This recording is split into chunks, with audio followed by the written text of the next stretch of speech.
कल्पना कीजिए, भारत के एक घने जंगल में खड़ा एक पेड़ जो दिखने में बिल्कुल साधारण है, लेकिन अगर कोई इसे काट दे तो उसकी कीमत करोड़ों में पहुंच सकती है।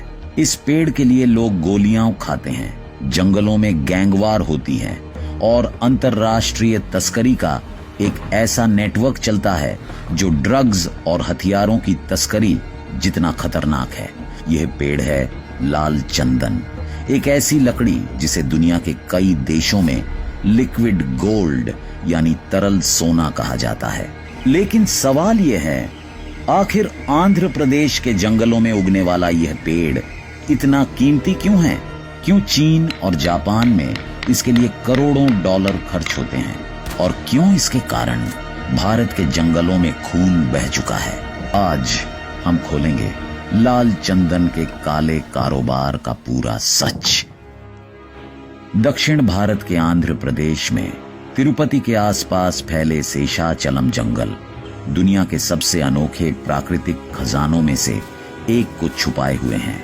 यही वह जगह है जहां उगता है लाल चंदन, एक ऐसा पेड़ जो दुनिया में लगभग कहीं और प्राकृतिक रूप से नहीं मिलता।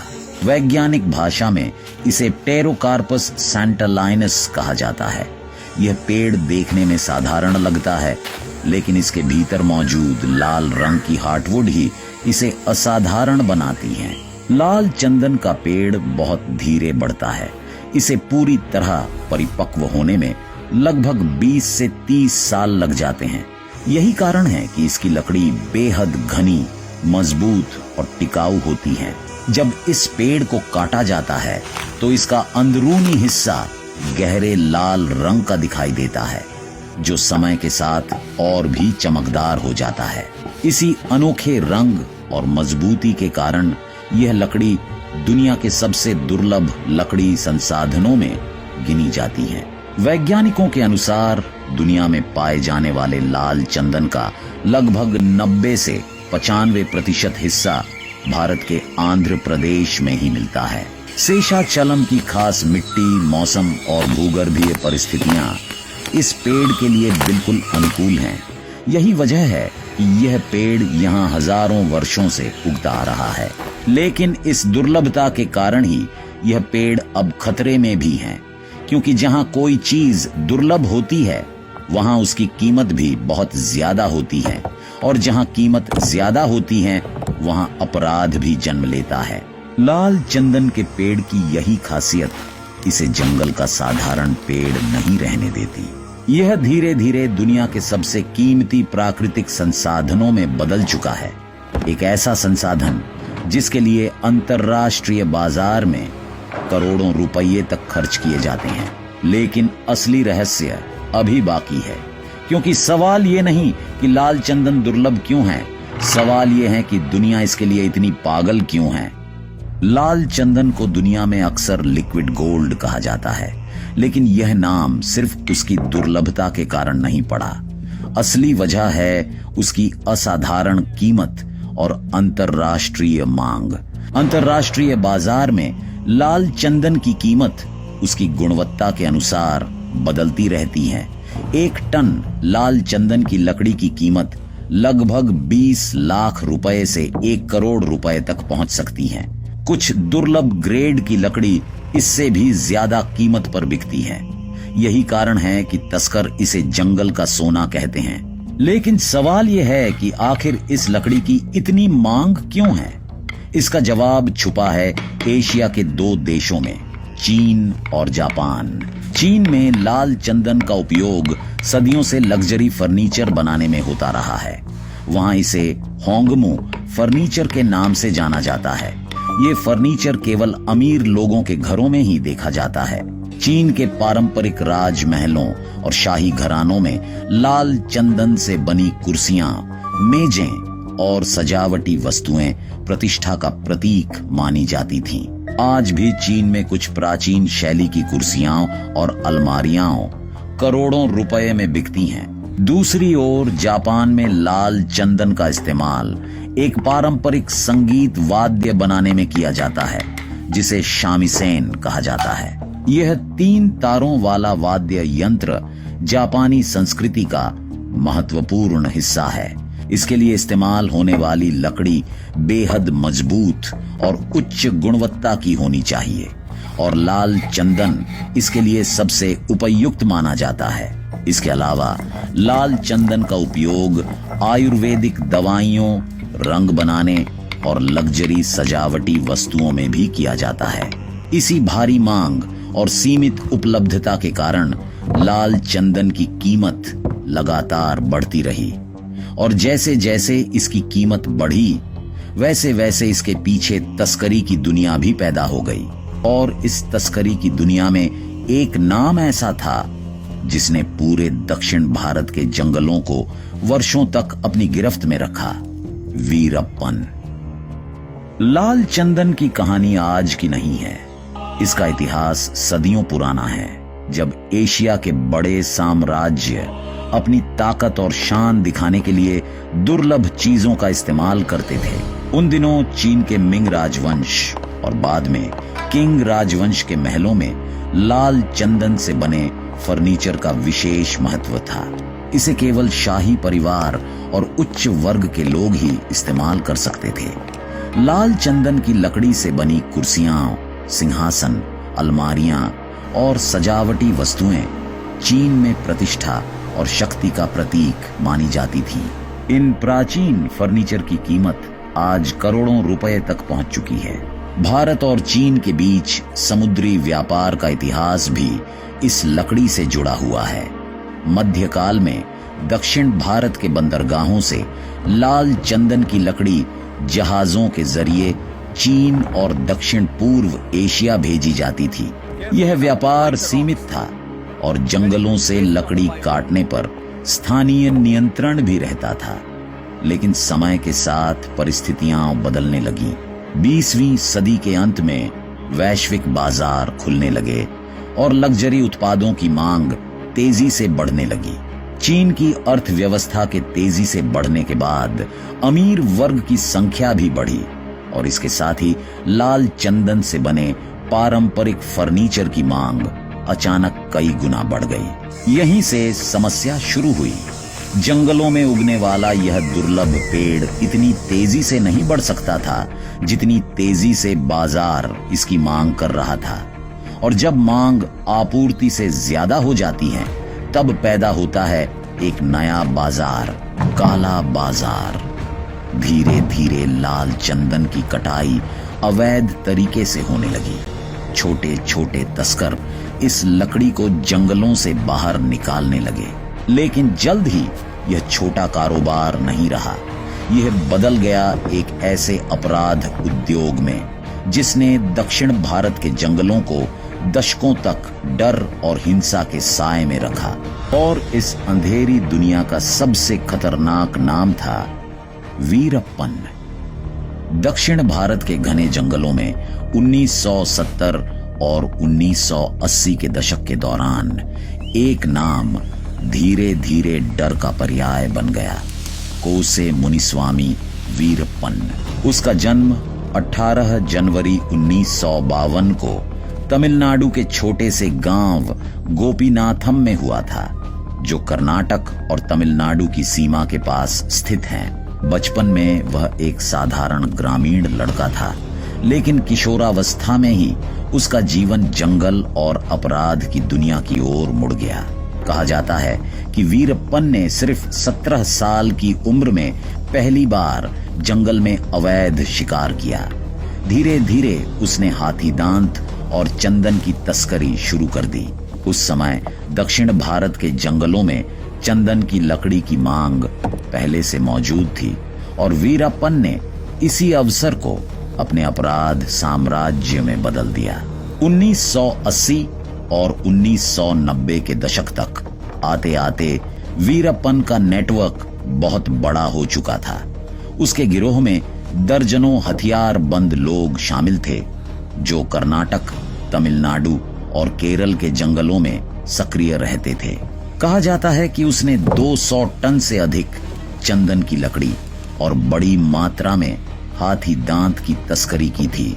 वीरप्पन का आतंक इतना बढ़ गया था कि उसके खिलाफ 120 से अधिक हत्याओं, पुलिस कर्मियों पर हमलों और कई अपहरण के मामले दर्ज हुए।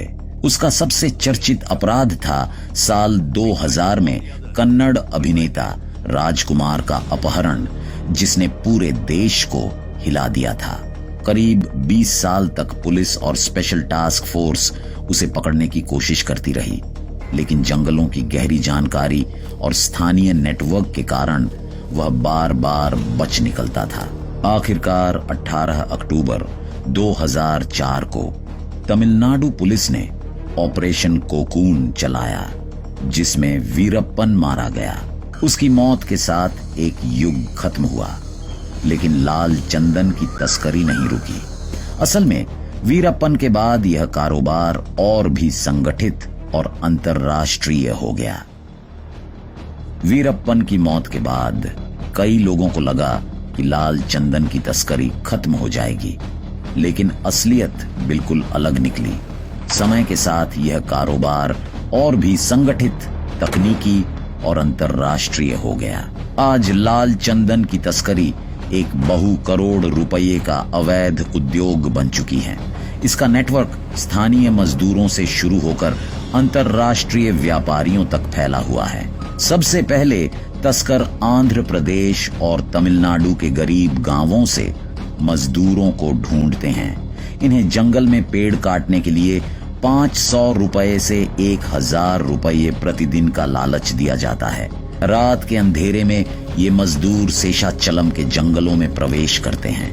पेड़ काटने के बाद लकड़ी को छोटे छोटे टुकड़ों में बांटा जाता है, ताकि उसे आसानी से छुपाकर बाहर निकाला जा सके। कई बार इन लकड़ियों को जंगल से बाहर लाने के लिए मानव चेन बनाई जाती है, जिसमें दर्जनों लोग शामिल होते हैं। इसके बाद शुरू होता है असली खेल, तस्करी का ट्रांसपोर्ट नेटवर्क। लकड़ी को ट्रकों, एम्बुलेंस, दूध के टैंकर या फलों के कंटेनरों में छुपाकर शहरों तक पहुंचाया जाता है। भारत में प्रमुख तस्करी मार्ग अक्सर इस तरह होता है। आंध्र प्रदेश से चेन्नई या तूतीकोरिन पोर्ट से मलेशिया, या सिंगापुर से चीन या जापान। विदेशों में पहुंचने के बाद यह लकड़ी कई गुना कीमत पर बेची जाती है। कई बार 1 टन लकड़ी की कीमत अंतर्राष्ट्रीय बाजार में 1 करोड़ रुपए से भी अधिक पहुंच जाती है। तस्करी में शामिल लोग अक्सर नकली दस्तावेज, फर्जी निर्यात कंपनियां और अंतर्राष्ट्रीय संपर्कों का इस्तेमाल करते हैं। यही कारण है कि इस नेटवर्क को तोड़ना आसान नहीं होता। भारत सरकार और आंध्र प्रदेश पुलिस लगातार इन तस्करों के खिलाफ अभियान चलाती रही है, लेकिन लाल चंदन की कीमत इतनी ज्यादा है कि यह अपराध आज भी पूरी तरह खत्म नहीं हो पाया है। और कभी कभी यह तस्करी सिर्फ चोरी तक सीमित नहीं रहती, कभी कभी यह सीधे हिंसक टकराव में बदल जाती है। लाल चंदन की तस्करी कितनी खतरनाक हो सकती है, इसका सबसे बड़ा उदाहरण सामने आया 7 अप्रैल 2015 को। यह घटना आंध्र प्रदेश के शेषाचलम जंगलों में हुई, जहां पुलिस और तस्करों के बीच एक बड़ी मुठभेड़ हुई। उस दिन आंध्र प्रदेश की red Sanders anti smuggling task force जंगलों में गश्त कर रही थी। अधिकारियों को सूचना मिली थी कि बड़ी संख्या में तस्कर जंगल में लाल चंदन के पेड़ काट रहे हैं। जब पुलिस टीम वहां पहुंची तो हालात अचानक तनावपूर्ण हो गए। रिपोर्टों के अनुसार तस्करों की संख्या बहुत ज्यादा थी और उनके पास धारदार हथियार भी थे। कुछ ही देर में दोनों पक्षों के बीच हिंसक टकराव शुरू हो गया। यह मुठभेड़ कई घंटों तक चली और अंत में 20 तस्कर मारे गए। इस घटना ने पूरे देश को झकझोर दिया। कई लोगों ने इसे कानून की सख्ती बताया, तो कुछ लोगों ने इस पर सवाल भी उठाए। मानवाधिकार संगठनों ने इस मुठभेड़ की जांच की मांग की, लेकिन इस घटना ने एक बात साफ कर दी।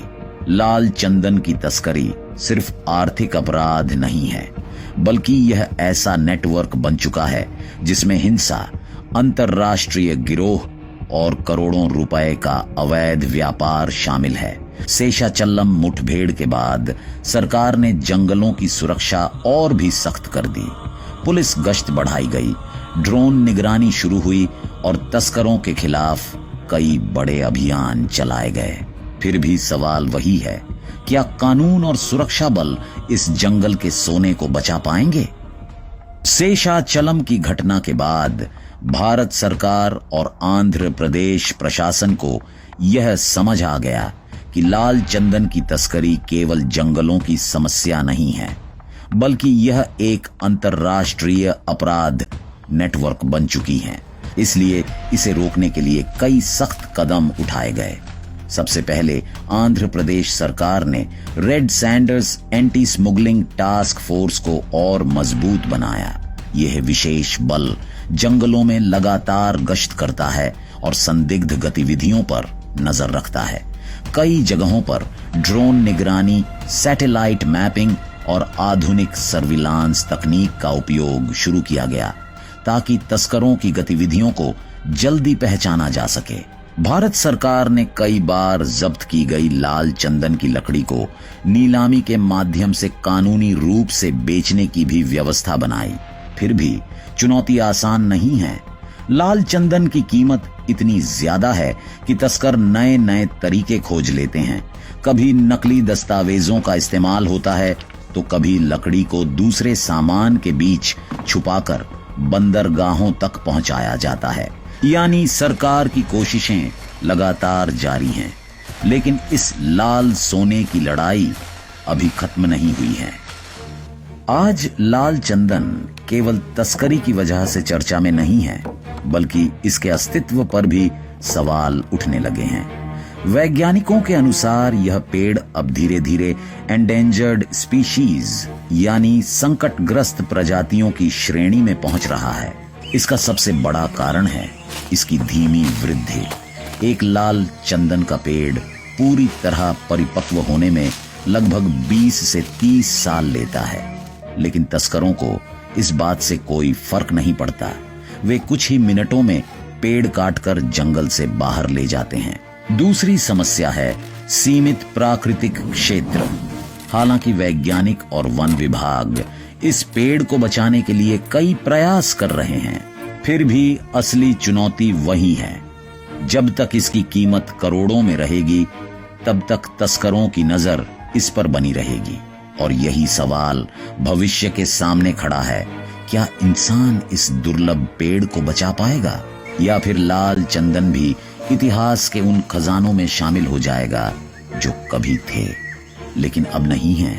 अगर आपको यह कहानी रोचक लगी तो वीडियो को लाइक करें, शेयर करें और सब्सक्राइब करें। मिलते हैं अगले वीडियो में। धन्यवाद। बीएनएस खबर आज को लाइक, शेयर, सब्सक्राइब करें और लेटेस्ट ताजा तरीन खबरों की अपडेट अपने फोन पर पाते रहें।